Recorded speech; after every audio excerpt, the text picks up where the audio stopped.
Funerals are emotional roller coasters. From feeling sad for the person who passed on, comforted by the presence of friends and family, or stressed out for the future, they surface an extreme range of feelings. Everyone, at some point of their lives, will attend funerals.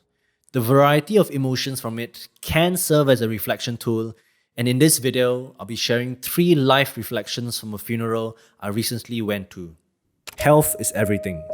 A happy person wants 10,000 things, a sick person wants one thing. Unless you're an alien, no one is exempt from health. The funeral I went to was for my friend's grandfather. During my secondary school days, I tumpanged car rides with my friend where his grandfather would drive us home. I remember him being fit for his age, speaking with lots of energy, and able to drive wherever he wanted to go. 14 years later, I bumped into both of them at a food court and joined them for lunch, but what I saw was painful. His grandfather was visibly much weaker, unable to drive, and couldn't walk more than 10 meters without help from someone. The roles had completely reversed. His grandfather took care of my friend, and my friend was now taking care of his grandfather.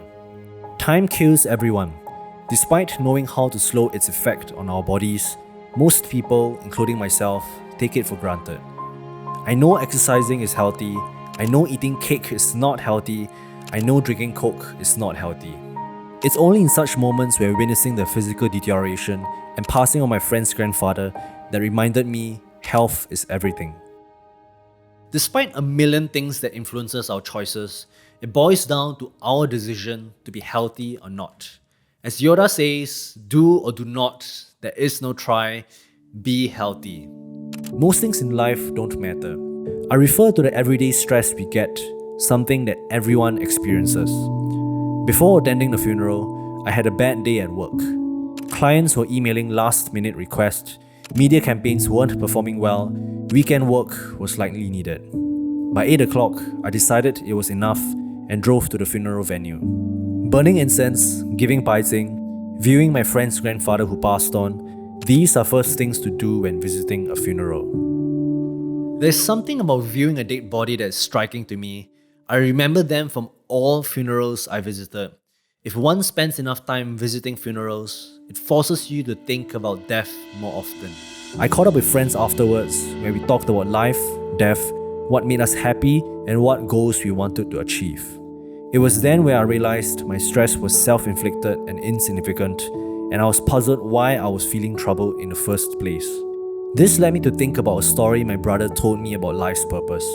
There is a steep hill and a big boulder at the bottom of it. When we are born, we choose the challenges we want to take on and push the boulder or challenges up the hill. After we leave this world, the boulder rolls down and it will be in the exact position before we were born.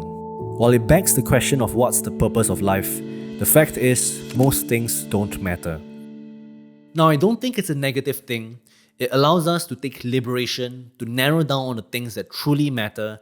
If you're always feeling stressed like me, remember that most things don't matter, but some do. Pay attention to those things.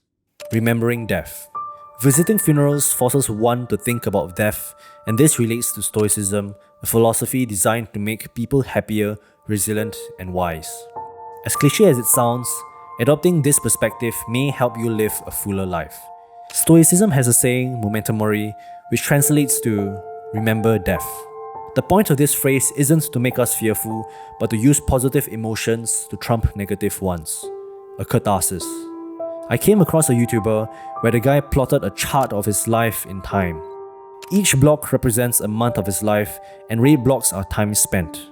He looks at it every morning to remind himself that life is short, and that he doesn't have a lot of time left on Earth. It sounded a little woo-woo and morbid, but he owns a multi-million-dollar software company and is only a few years older than me. He's probably doing something right. When we lack time, it can motivate people to achieve their goals. When we realize our imminent death, it can inspire people to do what they want before it's too late. Visiting a funeral, plotting an Excel chart, replacing our phone's wallpaper with memento mori. Yes, that used to be me, please don't judge. These are some ways to remind yourself of your death. Most people try not to think about it, but for those who do, it may help. Memento mori. Let us prepare our minds as if we would come to the very end of life. Memento mori. Let us postpone nothing. Memento mori. Let us balance life's books each day. Memento mori. The one who puts the finishing touches on their life each day is never short of time. Memento mori. Remember death. Thanks so much for watching. I hope this wasn't a depressing video. If you're new to this channel, my name is JJ. This channel features videos about personal finance, marketing, and self-improvement. If that appeals to you, please help me click that like button and subscribe to my channel, as it will really mean a lot to me. And I'll see you in the next one.